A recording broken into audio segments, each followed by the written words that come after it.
welcome back to my channel. First things first, I finally got a new desk for the apartment. I'm in the process of creating my full setup. I'm actually gonna be making a separate video on that coming soon. The setup is just gonna be so cute and very minimal, productivity focused. If that's something you're excited about, definitely make sure to click the notification bell so you can see that video when it drops. But this is gonna be my new little filming background and I'm so excited about it. Today's video is on hacks for healthy, guilt-free productivity that have really changed my life. I am a perfectionist, not in the traditional sense. My house isn't always clean. I wasn't a straight A student, but when I am emotionally invested in something, it's usually very important to me that I do it a particular way, and I have a very hard time letting go of that. I am also somebody who's very accomplishment driven. Productivity has been something that I really strive for and work towards for as long as I can remember. The weight of that felt crushing to me because I was finding so much of my identity and my value in what I checked off during the day, which was just totally toxic. But I have learned so much over the last few years. I really had to tear down my whole mindset around productivity and build it from the ground up. I don't mean to oversimplify this. I still have more to learn, but I have learned a lot about how to get more done in a way that is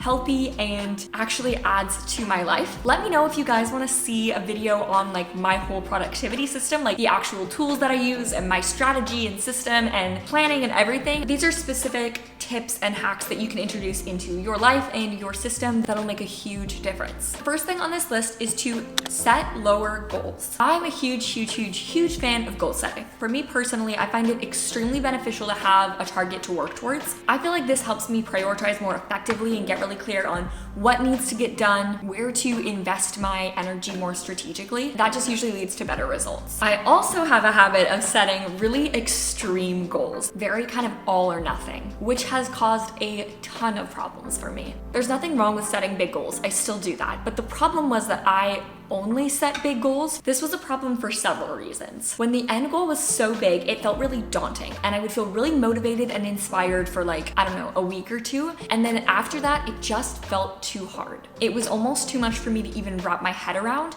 And so I would just end up giving up altogether. The other thing was, without breaking down this goal into smaller steps, I didn't actually have any way to get from point A to point B. I knew where I wanted to end up, but I had no idea what I was supposed to do to get there. So every day felt like I was starting from scratch, coming up with a new game plan, and it was just exhausting. So while I haven't stopped setting big goals, I've also started setting lower ones. The next thing that has been extremely helpful for me has been doing monthly resets. Almost always film these and share them on my YouTube channel because I just think it's so fun to reset together for the month, go over goals and habits, what I'm working on right now, what I'm learning right now. I'm actually looking at adding a couple new segments to that, so definitely stay tuned for May's monthly reset. I do also have a free Notion template for these monthly resets if you're ever interested in starting up that process. Okay, this next productivity tip is something I learned from my coach, Sarah Arnold Hall, who is amazing. Can't recommend her enough. This is for all of you perfectionists, people pleasers who are not sure when to rest or when to push through the hard stuff, and that is to create an exceptions list. Something I've been working on for the last few years has been trying to establish a clear difference between rest and procrastination, because sometimes in my head they look the same. Not for other people, just for me. I know that there are days that I just need to take off, but I don't always know which days those are, and that given that I am self-employed and self-paced and technically nobody is on me making sure that I'm getting done what I'm getting done, it's very overwhelming. So I have created an actual list of all of the reasons for me to miss an upload, take a day off, cancel plans, and this has been so beneficial for my productivity. So my list includes things like if I have really bad cramps, if Taylor Swift drops a new album, if a family member or close friend needs me, etc., etc. Whatever your parameters are, you get to define them. That way, you never have to make the call in the moment of whether something is worth taking a break or not. Okay, the next productivity tip that I have found extremely helpful has been practicing the pomodoro method. It's super simple. Basically just means when you're sitting down to work on a task, you set a timer for 25 minutes, and for 25 minutes, that is the only thing that you do. When I'm working on my laptop, I'll usually put my phone in another room so I'm not even tempted to scroll, and I zone in for 25 minutes. And at the end of those 25 minutes, you take a 5-minute break. After 4 cycles of those, then you usually take a longer break. This is actually something that's built into my MacBook, which is lovely. It's up at the top. I think I must have added it there probably when I got it. And it's really easy for me to to set a timer and then just sit down and focus. And I find it much easier to get in the zone if I know that I have a set amount of time to do a task. Another thing that has been huge for me is learning how to practice essentialism. And I really learned this from reading the book Essentialism by Greg McKeown, which I genuinely can't recommend enough. It's probably in my top 3 books that I have ever read. The tagline of the book is the disciplined pursuit of less. Is that right? Yes, the disciplined pursuit of less. We spend so much of our lives doing things that honestly don't matter that much. Essentialism is entirely about finding out what it is that matters the absolute most to you and only doing things that contribute to that, because you don't have time to pour into everything else. This is one of my favorite quotes from the book. It says, "Essentialism is not about how to get more things done. It's about how to get the right things done. It doesn't mean just doing less for the sake of less either. It is about making the wisest possible investment of your time and energy in order to operate at our highest point of contribution by doing only what is essential." Another quote from the book that's really great: "You cannot overestimate the unimportance of practically everything." How good is that? And don't misunderstand what he's saying here. The point is not that you always have to be producing or accomplishing things. Intentional rest is just as important as intentional creativity or intentional work, intentional collaboration. I have to go grab a prop for the next one. Hydration. I promise you, I'm not one of those people who is like, just drink water, it'll solve all your problems. But hydration is absolutely essential for brain function. It is impossible to maximize your cognitive function when your body is dehydrated. You need water. And I don't care who thinks this is silly, I highly recommend buying a water bottle that you freaking love and keeping it on your desk or in your room or at your office, wherever it is that you are trying to improve your productivity. You could literally even have different cute water bottles for all the different areas of your life. I want to do that. That actually I think would be so fun. Like a specific cute gym water bottle that you only get to use when you're at the gym, and a work one and a life one. Oh my gosh. Did I just create the ultimate productivity strategy? Maybe.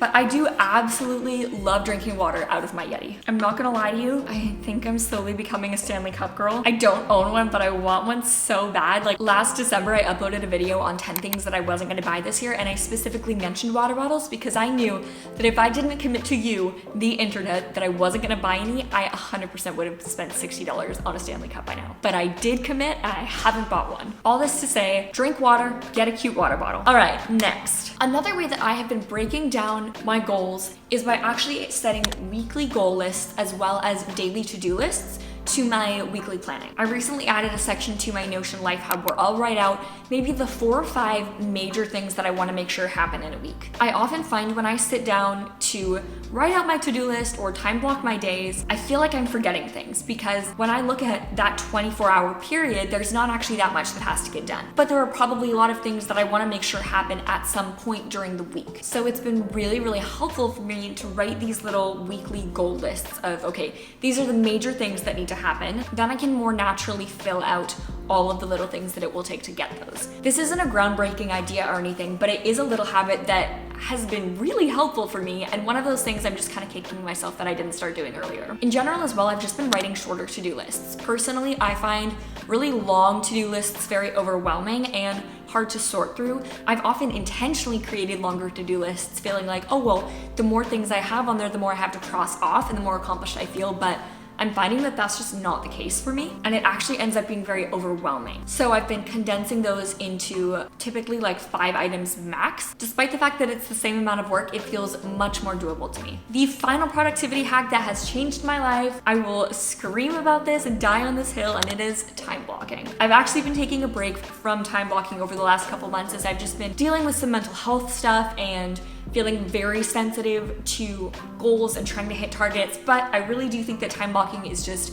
such an incredible productivity strategy. It has a lot of the benefits of the Pomodoro method and just giving yourself a specific time to focus on a specific task. If you're unfamiliar with the practice of time blocking, it's essentially scheduling out all of the different parts of your day and dedicating them to a specific job or task. This is something that I do in Google Calendar. You could also do in a physical planner or another planning software as well. The thing about time blocking that has made the biggest difference for me is that it doesn't allow me space to overthink what I'm doing. When I only have an hour to script a video, I'm not going to spend 4 obsessing over the little word choices because I know I only have an hour and then I'm automatically on to the next task, whether that's completely finished or not. For some people, this might be stressful, but I have found it to be just a total game changer. As a chronic overthinker, it's been extremely beneficial for me. Those are all of the guilt-free productivity hacks that have had a huge impact on my life and really contributed to a healthy transformation of my relationship to productivity and accomplishment. I know this is a very personal process, so if you do things differently, I would love to hear about it. Definitely leave a comment and let me know.